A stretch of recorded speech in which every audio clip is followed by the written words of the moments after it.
Welcome to হিমুস kitchen. আজকে আমি বানাবো ভেন্ডি চিংড়ি। তার জন্য আমি বাজার থেকে এনেছি বড় সাইজের চিংড়ি মাছ। এবার এগুলো আমি ভালো করে খোসা উঠিয়ে পরিষ্কার করে কেটে নেব। একদম এইভাবে কেটে নেব। মাছগুলো আমি সব প্রায় কেটে নিয়েছি। এবার মাছগুলো ধুয়ে উনুনে বসিয়ে দিয়েছি কড়াই, আর কড়াইটা গরম করে দিয়ে দেব চিংড়ি মাছগুলো। চিংড়ি মাছগুলো দিয়ে কিন্তু আমি হলুদ আর নুনটা দিয়ে নাড়াচাড়া করে ঢাক দিয়ে দেব। এবার ভেন্ডিগুলো ধুয়ে ভালোভাবে কেটে নেব। চিংড়ি মাছগুলো আমার সেদ্ধ হয়ে গেছে। এবার কড়াইতে গা বাবিয়ে একটু তেল দিয়ে চিংড়ি মাছগুলো ভালোভাবে ভেজে নেব। চিংড়ি মাছগুলো আমি কিন্তু যখন বসিয়েছি তখন তেল দিইনি, তাই এখন আমি চিংড়ি মাছগুলো তেল দিয়ে ভালোভাবে ভেজে নিয়েছি আর কেটে নিয়েছি ভেন্ডিগুলো।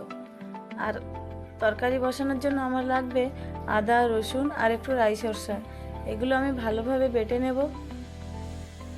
এদিকে কড়াইটা উনুনে দিয়ে গরম করে কড়াইতে দিয়ে দিয়েছি তেল, আর ফোড়নে দিয়ে দিয়েছি জিরা।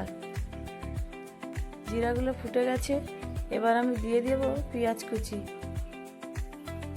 পেঁয়াজ কুচিটা দিয়ে একটুখানি নাড়াচাড়া করে দিয়ে দেবো 4টে তেজপাতা।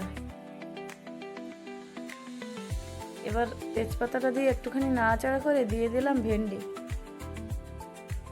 ভেন্ডিটা একটু নাড়াচাড়া করে দিয়ে দিচ্ছি নুন, হলুদ আর স্বাদ মতো লঙ্কার গুঁড়ো। লঙ্কার গুঁড়োটা আপনারা চাইলে একটু বেশি দিতেও পারেন কিংবা একটু কম দিতেও পারেন। আমি যেরকম খাই সেরকম দিয়েছি।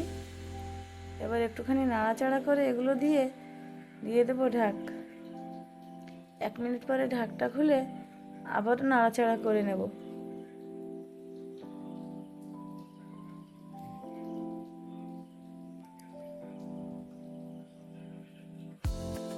এবার আমি দিয়ে দেব বেটে রাখা মশলাগুলো, যেগুলো আমি বেটেছিলাম, আদা, রসুন, রাই সরষা। এবার ওই মশলাগুলো আমি দিয়ে দেব। ওই মশলাগুলো দিয়ে 2 মিনিটের মতো নাড়াচাড়া করব। তারপর দিয়ে দেব ভেজে রাখা চিংড়ি মাছগুলো। চিংড়ি মাছগুলো দিয়ে 2 মিনিটের মতো তরকারিটা আমি কষাবো। তারপরে জল ঢালার আগে দিয়ে দেব একটু সরষার তেল।